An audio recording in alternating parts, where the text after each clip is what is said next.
Brought to you by Skill Fantasy. Skill fantasy पे जीतो लाखों के कैश प्राइजेस। क्रिकेट का असली मजा अब सिर्फ देखने में नहीं, स्किल फैंटेसी के साथ खेलने में है। डाउनलोड करना तो बनता है।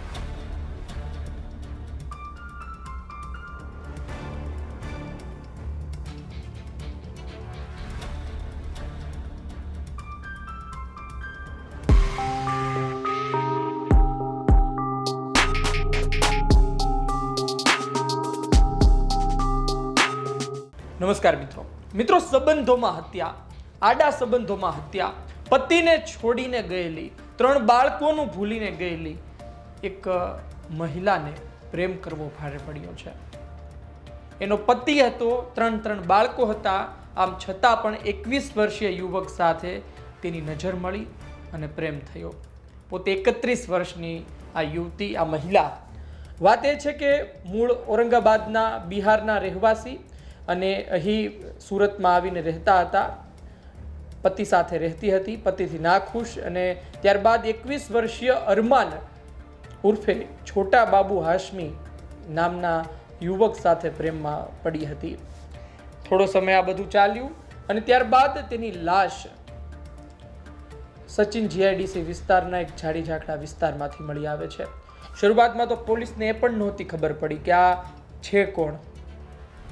ગુનો દાખલ કરવામાં આવ્યો, તપાસ શરૂ કરવામાં આવી, ત્યારબાદ ખબર પડી કે આ મુન્ની દેવી કરીને એક મહિલા છે, પરંતુ તેની હત્યા કોણે કરી? ત્યારબાદ સવાલ એ થવા લાગ્યા.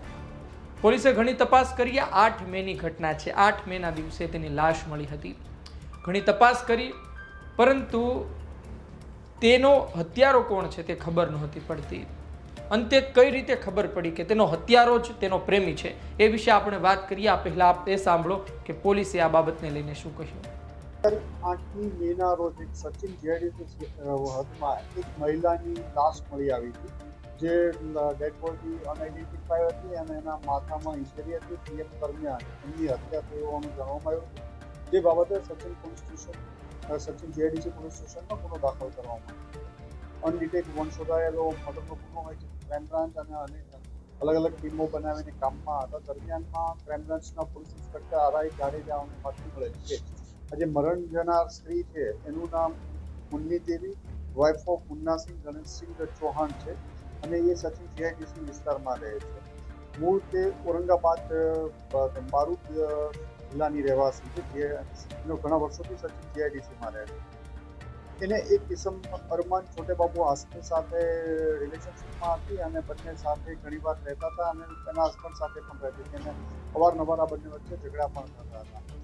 આ પ્રેમ પ્રકરણમાં જે મુન્ની દેવી જેનું મર્ડર થયું એ અરમાન છોટે બાબુ હાશમી ઉપર શંકા રાખીને બંને વચ્ચે ઝઘડા થતા હતા.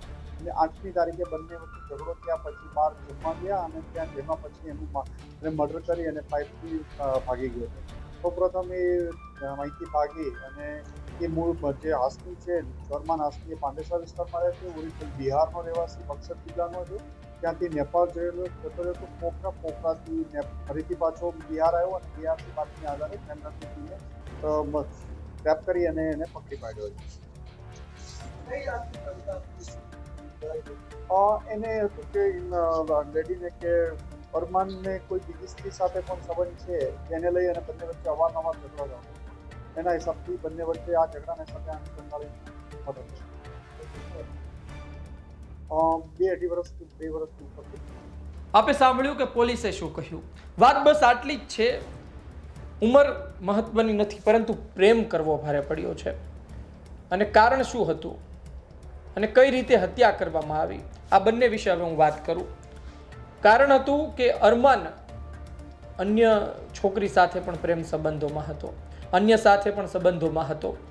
આ વાત મુન્ની દેવીને ખબર પડે છે. મુન્ની દેવીને પોતે તો હસબન્ડ હતો જ, તે પોતે તો પરિણીત જ હતી, પરંતુ અરમાનને પણ બીજી છોકરી સાથે સંબંધો કેમ હોઈ શકે, આ વિચારીને એ બંને વચ્ચે, એટલે કે અરમાન અને આ મુન્ની દેવી વચ્ચે ઝઘડાઓ થતા હતા. અંતે કંટાળીને અરમાને એ મુન્ની દેવીની હત્યા કરી નાખી, એવા સમાચાર અમારી સુધી પહોંચ્યા. વાત તો એ પણ છે કે એ અરમાન જ છે હત્યારો, એનો પ્રેમી અરમાન જ છે. ખબર કઈ રીતે પડી? પોલીસ સીસીટીવી ચેક કરી રહી હતી. આજુબાજુના જે દિવસે લાશ મળી આવી છે એ સમય દરમિયાન તેના નજીકના સમયમાં અરમાન પોતે મોપેડ ચલાવી રહ્યો હતો અને તેની પાછળ આ મુન્ની દેવી બેઠી હતી. સીસીટીવી પરથી સ્પષ્ટ નહોતી ખબર પડતી, પણ એક અંદાજ આવી શકે આ પ્રકારનો ચહેરો છે.